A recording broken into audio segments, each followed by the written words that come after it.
Under the pale twilight of Santa Monica, where the cold ocean breeze mingles with the city's uneasy murmurs, the old house once belonging to Shirley Temple Black looms like a ghost from the past.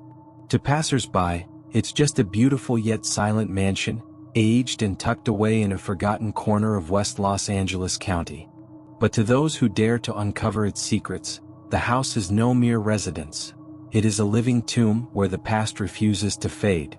Shirley Temple, the curly-haired girl with the angelic smile who once lit up the gloom of the Great Depression, spent her final decades in this home. When she passed away in 2014, the house was no longer the radiant stage of her childhood.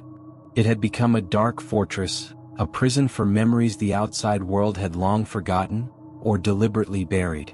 4 years after Shirley's death, the house sat motionless on the market, as if it were waiting, lurking, for a new soul to claim. In 2018, Clara and Matt Dawson, a young and unsuspecting couple with dreams of owning a piece of history, stepped into its trap. They were enchanted by the faded beauty of the peeling walls, the misty windows, and the whispers of a glorious past. They weren't just looking for a home, they were looking for a story. But the story, as they would soon discover, wasn't something they could control. The first night in the house unfolded like the slow beginning of a horror play.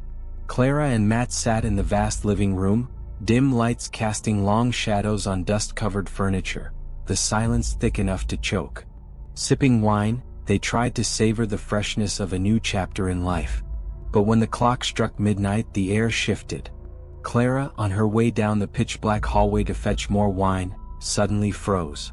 On the walls, black and white portraits of Shirley Temple, her once bright eyes now eerily piercing in the darkness, seemed to come alive. A shadow flickered at the corner of her eye, swift as a blade slicing the night. She turned sharply, heart pounding, but the hallway was empty. Only the wind whistled through the cracks in the door, like the soft giggle of a distant child. She told herself it was her imagination, but deep down she knew something was wrong. The next morning, it was Matt's turn to feel the unease. Waking up, he heard a faint, high-pitched melody, an old music box tune. It came from the corner of the room, delicate but icy, like a lullaby from another realm. It was the toy Clara had found in the attic, a vintage music box once belonging to Shirley. He approached it, sweat forming on his brow, only to find that it hadn't been wound. No key, no spring tension, yet it was still playing as if moved by an invisible hand. He tried to explain it, maybe it was faulty mechanics, maybe the old spring had snapped loose, but the chill crawling down his spine told another story. The house did not welcome them. It was watching, testing, and its secrets were only just beginning to surface. The days inside Shirley Temple's house were no longer filled with innocent curiosity. They had become a game of survival, between light and darkness, between reality and the unexplainable. The strange occurrences were no longer harmless flickers. They had grown, coiling tightly around Clara and Matt like invisible ropes squeezing each breath. Whispers began to seep through the thick walls, vague yet persistent, like pleas trapped within the house itself. Clara heard them on sleepless nights when pale moonlight spilled through the window, sounds like muffled conversations, distorted and distant, yet intimate enough to make her shiver and wonder if someone was standing right behind her. Matt meanwhile faced the shadows. In the corner of the garden, as dusk settled and fog slithered through the shrubs, he frequently caught sight of a small figure, childlike, standing silently in the twilight. It was never clear, just a blur, a fleeting silhouette with small shoulders and long loose hair, but enough to send his heart racing. He tried to approach it, but each time he moved forward, the figure dissolved into the air, leaving him cold and breathless with a lingering question. Who was it? And then, on the quietest nights, both Clara and Matt heard the footsteps, light, rhythmic, like those of a child running along the upstairs hallway. They rushed to check, but the corridor was always empty, filled only with the howling wind slipping through the cracks and an unnatural chill clinging to their skin. The truth began to unravel on a gloomy afternoon, when Clara discovered something that froze the blood in her veins. Beneath a loose floorboard in the living room, she found a small, brittle scrap of paper, yellowed, crumpled, and hidden away like a buried confession. It was Shirley Temple's handwriting, elegant yet trembling as though written in a moment of panic. The message was short but chilling. "I'm no longer alone. Sometimes I wish I were." The rest was a series of chaotic scribbles, as if she had written them in the dark, urged on by some unseen fear. Clara clutched the note, feeling it burn into her skin. Shirley had known. She had felt it. And now, whatever it was still here. With them. Unable to bear it any longer, Clara and Matt began digging into the house's past, chasing the whispers of grim rumors. They learned that in her final years, Shirley had become reclusive, almost imprisoned within the house. She was rarely seen, only flickers behind curtains, strange noises drifting from inside. But the whispers didn't stop with Shirley. Some claimed her spirit never left after death, that it still lingered in the shadows, watching, waiting. Not a vengeful ghost, not a screaming presence, but something quiet and sorrowful, like a child trapped in memory.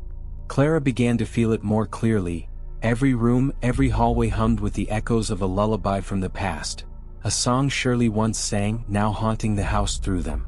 But the peak of their terror arrived late one night, as they huddled together on the worn couch in the living room. The house was utterly silent, except for the steady ticking of the clock, like the heartbeat of something alive. Then, from somewhere in the darkness, a soft, crystalline voice echoed, a child's whisper carried on the breeze. "Are you having fun?" Clara bolted upright, eyes wide, scanning the room in panic, but there was no one. Matt gripped her hand tightly, his face pale as ash.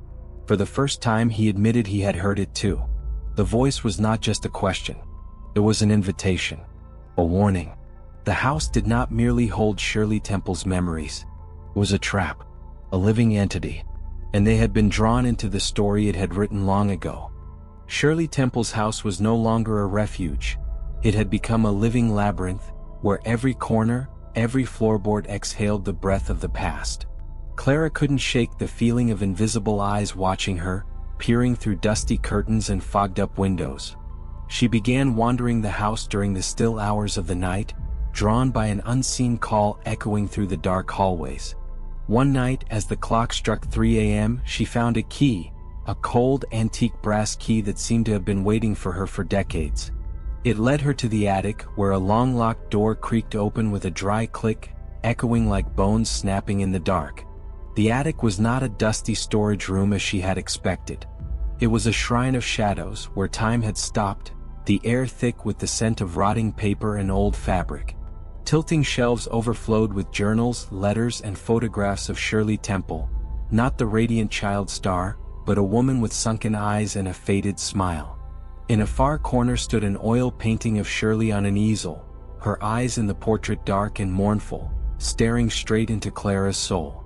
As she stepped closer, a faint tapping sound echoed, tap, tap, tap, like the scratching of tiny fingernails on wood. She spun around, heart pounding, but saw only darkness. And then she found it, a small handprint pressed into the dust of an old chest, fresh, clear, as if placed just moments before she entered. The handprint of a child. But there were no children here. Or perhaps, none who had ever left.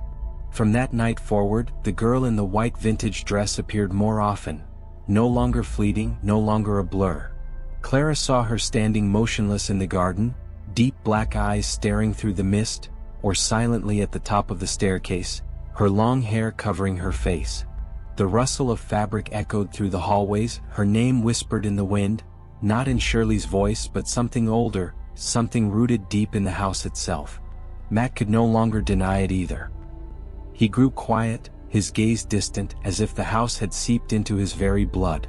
They stopped speaking of what was happening, afraid that words would make it real, would make it irreversible. The breaking point came on a bitterly cold night, with Clara sitting alone in the living room, the fireplace flame flickering as if ready to die. The air was dense, suffocating, as if the house itself was holding its breath. In the window pane she saw it, Shirley Temple's reflection. But not the gleaming child star. A woman with eyes like deep wells of sorrow, standing silently behind her. And beside her, the girl in white emerged, her face now clear as day. Not innocent, not childlike, but bearing the weight of centuries in her gaze. The girl's tiny hand reached out and touched Clara's shoulder, radiating a strange warmth, not comforting but final. Clara did not scream. She did not run. She simply sat there, frozen as a horrifying truth settled in. The house was not haunted by demons.